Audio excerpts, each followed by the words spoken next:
Hello hi everyone. সন্ধ্যাবেলা লাল চা নিয়ে বসেছি। আমি দুধ চা খাই না। হ্যাঁ, আমরা কিন্তু চা প্রেমী না। ওই মাঝে মধ্যে যখন মন চা মাথা ব্যথা করছে বা ঠান্ডা লেগেছে তখন একটু আধটু খাই। তো চাটা কিন্তু বেশ ভালো হয়েছিল খেতে। আমার একটা বাজে অভ্যেস আছে, সেটা হলো যতক্ষণ চা থাকবে ততক্ষণ বিস্কিট ডুবিয়ে ডুবিয়ে খেতেই হবে। কেন জানি এটা আমার ছোটোর থেকে অভ্যাস, এখনও চেঞ্জ হয় না। যাই হোক, এরপরে দেখো এখানে কেক পিঠা বানিয়েছে আমার মা। দেখলাম যে না, বেশ ভালো হয়েছে, নরম তুলতুলে ছিল। তো গরম গরম পিঠে খেতে তো সবারই ভালো লাগে। এরপর এই যে চাকু দিয়ে কেটে নিচ্ছি। এই পিঠা পরের দিন খেলে টেস্ট আরও দ্বিগুণ হয়ে যায়, কিন্তু আমার ছেলে টান সইছে না।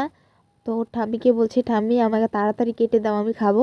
গরম গরম টেস্ট একটা বেশি ভালো লাগে না, ঠান্ডা হলে বেশ ভালো লাগে আমার কাছে যে কোনো পিঠে, সেটা কেক পিঠে হোক বা যেটাই হোক।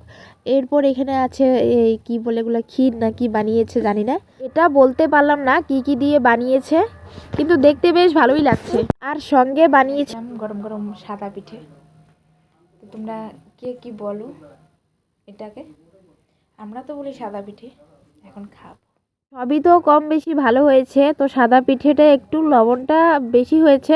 আর সেটা মানে বেশি একটা না, তো চলে যায় আর কি। যাই হোক, ভিডিওটা এখানে শেষ করছি। বাই।